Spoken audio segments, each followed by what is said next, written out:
Don't just stand there, you ape. Give me a hand up. Deadpool is the hero that the MCU needs right now. Welcome back, ScreenCrush. I'm Ryan Harriet, and I am so excited about Deadpool and Wolverine. Not only is this the only MCU movie we're going to get this year, but it's also the movie that Marvel really needs right now. So I'm going to tell you why this is the single most important MCU movie since Iron Man. Now, a little later, I'm going to be joined by Tommy Bechtold and Colton Ogburn to ask them why they think this movie is going to be the one to save the MCU. Wait, why does the MCU need saved? Is it that pesky Malekith again? Well, Doug, right now, Marvel is facing an even worse threat than the Dark Elves. They're up against fan apathy. But you raise a good point. I should explain why this movie is so important for Marvel. And as a reminder, right now in our merch store, you can get this Can You Tell Me How to Get to the MCU shirt and the MCU Savior shirt. If you like them, please support our channel by clicking the link below and buying a couple for yourself. Now look, we here at the store have been pretty critical of the MCU over the past few months. But it's not because we like complaining about the MCU. I'm actually tired of complaining about the MCU, and it's not because I hate the MCU. We complain about it because we love the MCU and we want to hold it to a higher standard. We love these characters from the comics, so we have to acknowledge when we think the studio is making a mistake when they adapt them. Now, I should flag here that there are a lot of people in Hollywood who actually do hate the MCU. Producers and studios are tired of them getting all the attention at the box office. A lot of actors are tired in front of roles where they stand in front of green screens, and critics are tired of the Marvel formula. And now, I actually think fans are falling out of touch with the MCU as well. Why do you say that? Well, look, Disney doesn't release its viewership numbers for Disney Plus shows, but we can always measure fan enthusiasm by our YouTube views. If you watch something right away and you're excited about it, you typically will watch us or that face heavy spoilers. So most recently, our What If videos, they didn't do great, and neither did our Echo videos. But look, I don't blame people for not watching those breakdowns. I mean, Marvel cut Echo to ribbons and dumped it out in a single day. I mean, look, I do think that they wrote and shot a good show with Echo, but instead we got something mid. Again, even Loki views started off really slow until word of mouth and fan enthusiasm slowly built up. And the Marvels, well, by MCU standards, was a bomb. Yeah, but you know, the actor strike kept the stars from promoting the movie. Sure, but I don't think an actor strike would have prevented most fans from seeing like Captain America the Winter Soldier, another follow-up movie sequel about an obscure Marvel character that nobody cared about before their first movie was released. Person, I am hungry. All right, what do you want for lunch? Maybe some chicken wings that some guy threw in the sidewalk? No. Okay, then maybe like a mystery takeout box someone left on the street and...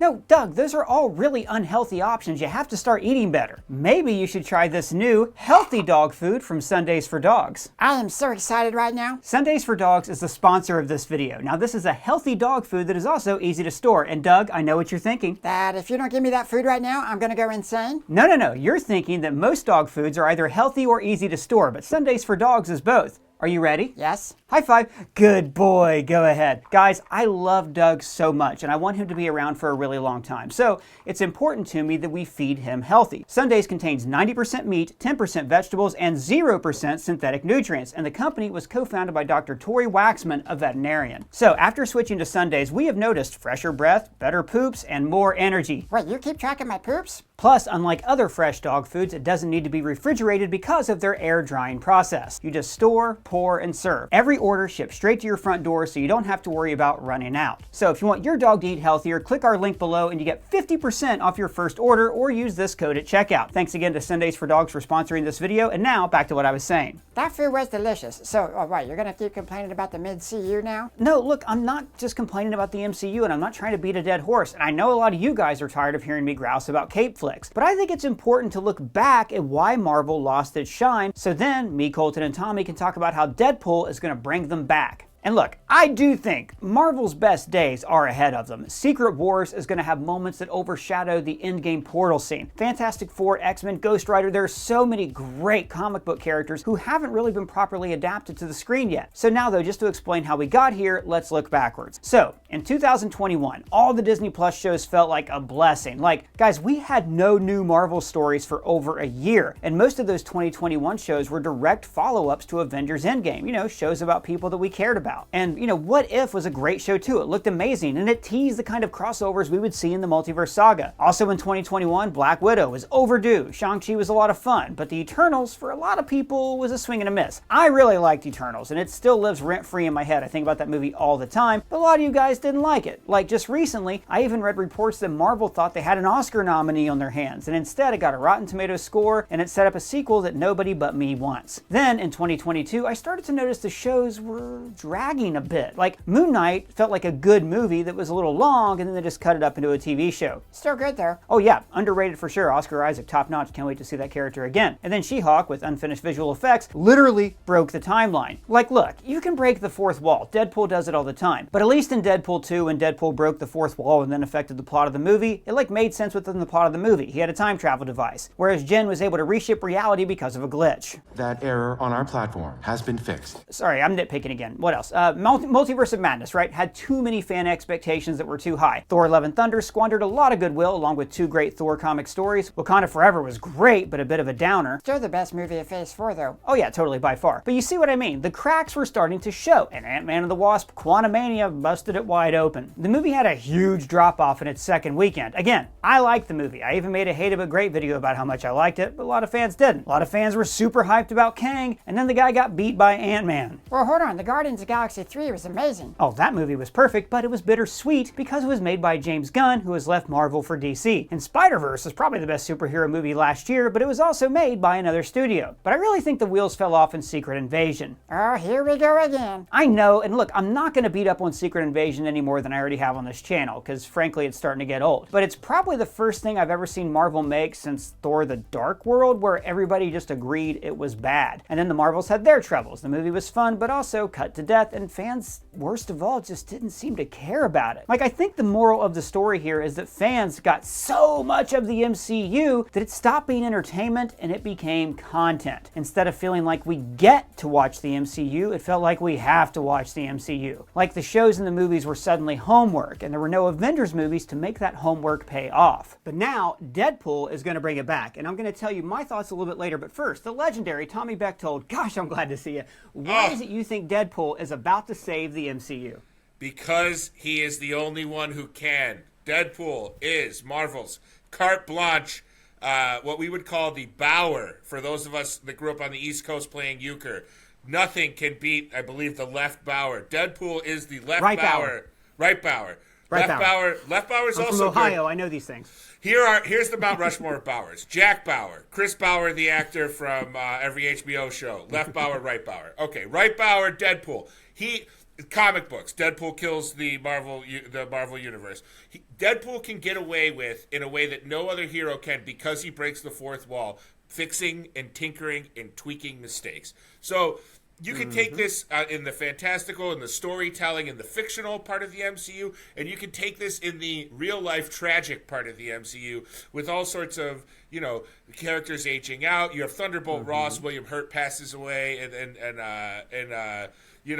other characters obviously famously have passed away in the MCU. In real life, Deadpool can go in and kind of massage new plot points, new story arcs, and new characters in a way that maybe would feel more ham-fisted, ironically, than if it were written in as a multiversal incursion or someone from another dimension. Deadpool plucking them out of their universe and putting them into the MCU main central 616 or whatever the long number Kevin Feige and Iman Vellani say it is. I feel like that he has so much more leeway, and I think he also is just this, like, I mean, face it, when it comes down to it, borderline demigod-like character. So it's like you introduce this, like, Omega level mutant or whatever, however you want to say it, and he's clearly, from the trailer, he's going to ingest the MCU.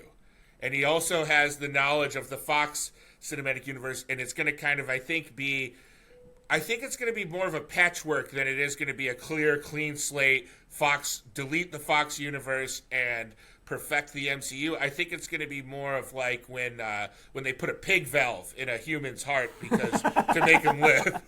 I think we're going to get some Fox pig valves, is what I'm saying. All right. Okay, I'm down for all that. So it's a lot to backtrack and ask you questions about for clarification. Sure. So when you talk about him being able to, like, acknowledge some of the things that have happened in the MCU, you specifically mentioned actors who have passed away, which is very sad. But there's also some other missteps along the way. Right. Do you think that really Deadpool acknowledging in the movie that, boy, there was a confusing ending of She-Hulk or more episodes of a Disney Plus show, or this feels like homework? Do you think that's going to be enough to bring fans back in? Earlier I talked about why fans feel disassociated. Do you think that's going to be enough to bring fans back in? Well, I think it's going to be a two-part equation. I do think Deadpool has the goodwill from the fans because both Deadpool movies were really good, right? Mm-hmm. And in Deadpool 2, he does refer to Josh Brolin as Thanos at one point, which is like, you know, and I know that's more of a joke than it is as a like, you know, anything that would be a concrete plot point. The other part of the equation to me is the thing that is Marvel's double-edged sword is the casting. These characters are not plug and play. They cast actors that become iconic for these roles. Chris Hemsworth is Thor, right? Like, I can think about it, but I probably couldn't give you 3 other Chris Hemsworth roles where I'm like, I know that name, I know his character name, I know what he was all about. You know, I know there's this like Netflix action movies. Robert Downey Jr. a little bit different, and you know, because he's had such a long career, but he is Iron Man, right? So the thing that it's going to require to get everybody on board is more pitch perfect iconic casting, and whoever is going to take on these new mantles, and whoever's going to be either introduced or reintroduced. Now, in terms of, you know, some of the Fox characters, I think you're already there. Like, I don't think you need to recast Magneto or Charles Xavier if either of those actors are willing. I don't think so. Okay. I don't think so. Not in my opinion. I think both of those characters handled those. I mean, both those actors, McAvoy and Fassbender, I think they could translate over and be, if they wanted to. Now, the thing is, you have to. I think now I think there's a contract thing where they have to be offered the chance first before they're allowed to recast. Like, I wouldn't be shocked if you know, if Kelsey Grammer is maybe a little more of a one-off, or like, you know, maybe sparingly as Beast. I don't know. I wouldn't know. Be shocked. Feige got his start on those X-Men movies, like I was talking about earlier. I think he wants to really make him big, you know, like to bring him back and give him a good goodbye. And I think that would be. I would love seeing that. I thought the way that they just side tangent, as I unfortunately am prone to do, the way that Beast looked at the end of the Marvels I just loved it. I was like, wow, he looks fantastic. This is really great. And Colton, by the way, you can find Tommy on the Guardians of the Galaxy podcast, and also an upcoming charity auction in Rochester, New York, which is for cancer research. So you can find that, all information on his socials below. Colton, you're one of the biggest X-Men fans that I know, especially the X-Men animated series. You did a whole video that Kevin Smith talked about on his podcast about how the Fox X-Men, like the cartoon universe, could be the other that we're going to see in the like in Avengers versus X-Men, that the Kelsey Grammer's Beast is the same character. Colton, do you think this is the right way to bring the X-Men into the MCU in the way they're doing it, with like the pig valve, as Tommy so eloquently put it? Well, I think Tommy has a good point that it is a double-edged sword. The character of Deadpool, you know, forget the success of the franchise, forget Ryan Reynolds, we'll get to that. Just that character is the perfect character to fix the multiverse in a sense. And, you know, if certain things don't make sense, you know, Deadpool can just say, shh, you know, if somebody like asks about it and we just forget that it's a problem. And then the other side of it is Ryan Reynolds, he's brilliant. And, you know, star power, that's something that used to mean a lot, like in Hollywood. You know, it was a major factor in like whether or not a blockbuster would be a blockbuster. But things have changed, I would say, in like the last 5 to 10 years or so. Oh yeah. And the era of like the movie star is kind of over. You know, like one of the few remaining movie stars that can bring out a crowd simply because they're in that movie, I would say, is Ryan Reynolds. He's beloved, especially as Deadpool. Everybody loves Deadpool. Even the people with, you know, a stick up their, you know what, they can't help but, you know, like love the charm and the humor of Deadpool. He's funny. He's a beloved character who had, like Tommy said, 2 phenomenal movies. And yeah, I just think this character is exactly what the MCU needs right now. He's got the humor of Thor and Tony Stark. He's got the heart of Steve Rogers. And I think he can carry this franchise. And Disney and Marvel, I think they're really lucky to have him back in the fold. And I'm just really excited to see him be in the MCU, be in the X-Men movies, be in the Avengers movies. I think that, you know, he can bring in, like Tommy was saying, the X-Men from the Fox universe, whereas before that might not have worked. But if Deadpool's there to kind of hold our hand and just kind of make it work, I would love to see McAvoy back. I would love to see Fassbender back. I think it can work. And yeah, I think the way they're bringing in the X-Men, I think it's a good idea. If you're going to bring in Deadpool, I don't see a reason to reboot completely. Just kind of do a patchwork, And if something doesn't make sense, like I said, Deadpool can just be like, "Shut up, we're doing this," and it Yeah, works. true. We put out a video a couple days ago where we kind of explained, for people who may not know, why is the TVA in this, and why are they, is this a reboot, whatever. So we did a video kind of explaining that, where I talked about how Kevin Feige, in my opinion, wanted to give the X-Men the send-off they deserved. I mean, I would say that Patrick Stewart and Ian McKellen and everybody got a good send-off with Days of the Future Past, but that this new group never did. And maybe that's what they're building up toward. I kind of still stick with the opinion that even though it's great to see some characters, like Tommy, you said earlier, Chris Hemsworth, the Thor, no one else is going to be playing Deadpool. So let's give Deadpool as many opportunities to shine as possible. So I understand bringing him over, but I was kind of like, I sort of would like to have seen a new origin for some of these characters. But instead, Marvel in the multiverse saga seems to want to do like legacy, bring in legacy actors. Like instead of showing us Otto Octavius in the MCU, they bring him in from another universe. Right. And that's a shame because I was always like, what would the MCU do with this concept? And it's a slippery slope because you see kind of, unfortunately, what happened in the later trilogy for the Star Wars movies, not to cross things, but when when you lean so heavily on nostalgia from 20, 30 years ago, or even 40 in the case of Star Wars, oftentimes the result is telling the new stories becomes infinitely more difficult, and getting the new characters, Finn and Poe specifically, their moments becomes harder and harder to do because you're owing the audience these moments with these characters that they love and have fond memories from previous things.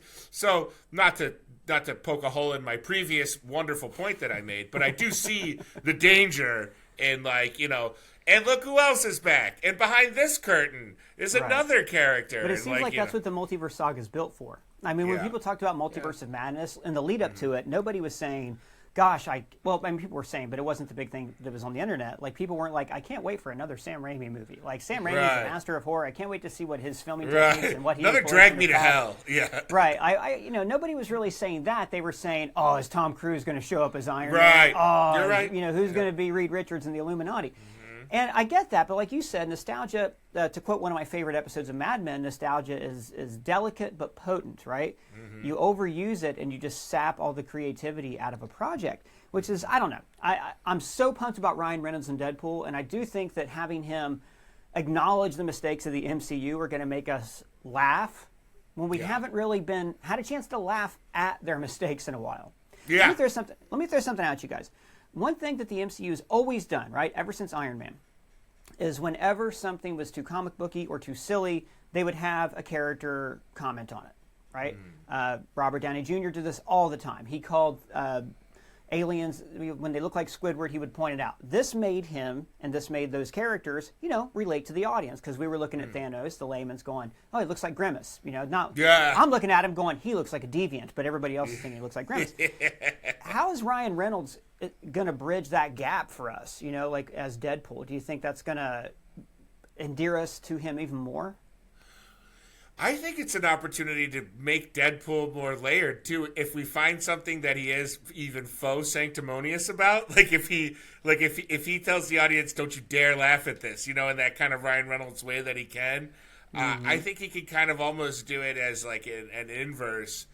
I do think it is going, and I think other, it was a controversial interview, and they definitely took the thing. But when T.J. Miller was talking about how hard it is to be funny in Deadpool when Deadpool is the funny one, and they cast comedians, it's like I do think some of the more secondary characters in any Deadpool project are going to have to become more literally in the world and less commenty about like, oh, that's like you say, the voice of the audience or the connection to the audience. Yeah, and I do think that the undermining of the stakes gets on my nerves sometimes. Like in Doctor Strange, there's a moment when he flips up the collar and the collar goes like this, and he says, "Stop." I hate that. I like that kind of thing. Come on. Compared to I saw a video essay once that pointed that out, and then pointed it out in Spider-Man 2 when Doc Ock takes Mary Jane and Peter's all business, and there's no, this is it, and he has his powers back.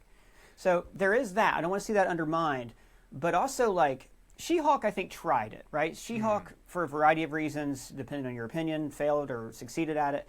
But her talking to Kevin at the end, For me, it took me out of the world a little bit too much that she was able to change events. But how do you think, Colton, that She-Hulk might have failed at that where Ryan Reynolds and Deadpool can succeed? Well, and I talked about this a little bit in a script I'm working on, but what I think the first few episodes of She-Hulk, they handled fourth wall breaking and commentary on what's going on. I think they handled it really well. It was subtle in the sense that the fourth wall breaking was not the plot. It was a feature, but it wasn't the subject matter. It didn't affect the actual story until the finale, when it became like the plot line of the finale. And I think that's when they take it, they bust through that fourth wall way too hard and just walked right through it. I think that what Deadpool has been able to do is it's a feature. He references us. It's very Ferris Bueller. He looks at us, he winks at us, he makes little comments, but it's never has his fourth wall breaking actually affected the story. Like when Vanessa died in Deadpool 2, it wasn't like, he didn't make a joke about let me just, go recast her or something like that. Basically, what I hope that they don't do with Deadpool 3, and I'm very excited for Deadpool and Wolverine. I think it's really funny hearing him say, "I'm Marvel Jesus." That's really cool. Mm-hmm. Just like our Marvel Savior T-shirt that we have available at our merch store, ScreenCrushMerch.com. Get yours below. Yeah. I may have to pick that up. Yeah. But I just hope they don't go too far. I don't want the fourth wall breaking to necessarily become the plot. I think that can really derail not only that movie or that show itself, but we have to remember this is part of a greater cinematic universe, so they need to handle it with care. And to that point, sorry. Oh no, Tommy. I think we might be about to say the same thing. And to that point, Tommy, do you think they're going to get literal with the fourth wall breaks and explain the Kevin and She-Hulk and how he breaks the fourth wall? Do you think the TVA is going to be like, you have special powers and to break the fourth wall? What do you think? I really kind of hope not. I got to be honest. I hope I'm not misinterpreting what you said. I think I agree with you. One of my issues with She-Hulk was the finale. To me, almost stunted her ability to move on in the MCU. Like I thought the first few episodes really established that character, and then it kind of made the whole thing a big joke. Like it was like, and I know like it's comic books and in cape movies and whatever, and it's like you don't have like we shouldn't be taking it too seriously. But it was like, wait, so like the whole thing is just one big Kevin Feige is like a ruthless creative overlord joke, like, and then like I'm saying like I'm from Simi Valley, California, but I apologize. You can tell you're somebody who used to live in California because you're at Simi Valley, California. Now. Exactly. Yeah. I'm still getting used. I'm still getting used to being New Yorker. Yeah. What Del Taco? So my point being, the finale of that show, I mean, like, literally, they didn't even, they just cut to a different ending. Like, she's like, I'm going to end it this way, then. It just felt like a cop-out to me. I liked a lot of that show. I was definitely on the more positive side. I tend to be more positive anyway because I grew up near the Canadian border, and it's rude to be negative. An entire nation of positive people, for the most part. Some hockey players, not so much. Anyway, I really don't want them to lean into the acknowledgement of Marvel Studios being an entity in the Marvel Cinematic Universe. To me, it's like the winks. Like I used to like in the comic books when occasionally they draw the illustrator's hand in doing it, and they'd make a reference to the fact that it was a comic book very sparingly, almost like sesame oil. Sesame oil tastes delicious. Too much sesame oil, you never want to have sesame oil again. So I really hope that they kind of learn from what I thought was more of a whimper than going out with a bang in She-Hulk, and it's not some sort of omniscient power that he has to like reach out and speak to things. I think it should just be that he's like crazy. Like all of the trauma and violence in Wade's life have made him insane, and that has forged this connection with the audience and the ability to comment and be engaged in real time, which is like, people that can sing with two different voices at the same time. Wade can interact with someone right in front of him, and then he can comment on what's happening to both of them at the same time. So that's my hope.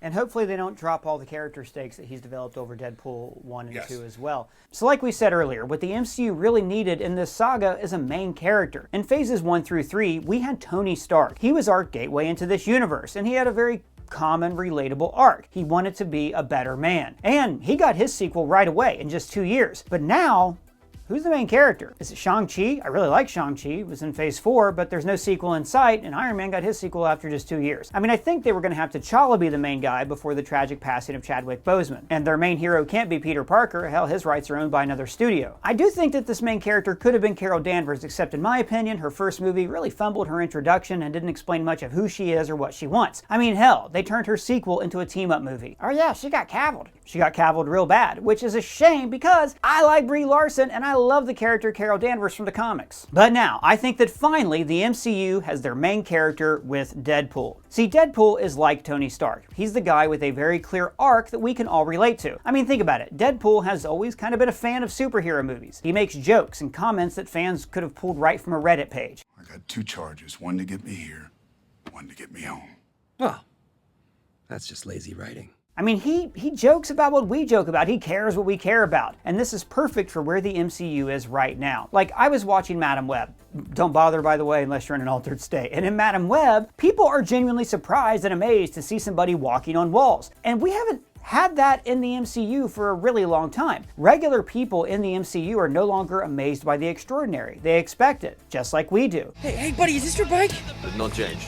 I mean, superheroes are so common in the MCU and in the movies and TV shows that they don't feel as special. Like in various MCU stories like Iron Man 3 and Ms. Marvel, we even see how superhero fandom within the MCU kind of mirrors our own fandom in the real world. So without even realizing it, the MCU has become self-referential. So it makes sense that we would have a self-referential hero. We need someone who can be our voice, who can make jokes about how complicated the MCU is or how the movies feel like homework. And Deadpool is also a reluctant immortal. He's tried to kill himself several times in the comics and in Deadpool 2, and in a way, the MCU is like another reluctant immortal. Like Wade Wilson, the MCU will never die. Every ending in this saga ends up just setting up a new beginning. Closing time. Good one. So we need somebody like Wade Wilson around to make sure that we don't try to take this saga too seriously. Now look, Wade has had a very tragic life, and his movies are very sentimental and heartfelt. He's a guy we root for because nothing can ever go right for him. But in spite of that, he still has a good attitude and he still wants to have a good time. Like Deadpool is here to remind us that these are just stories, and we're all just here to have fun.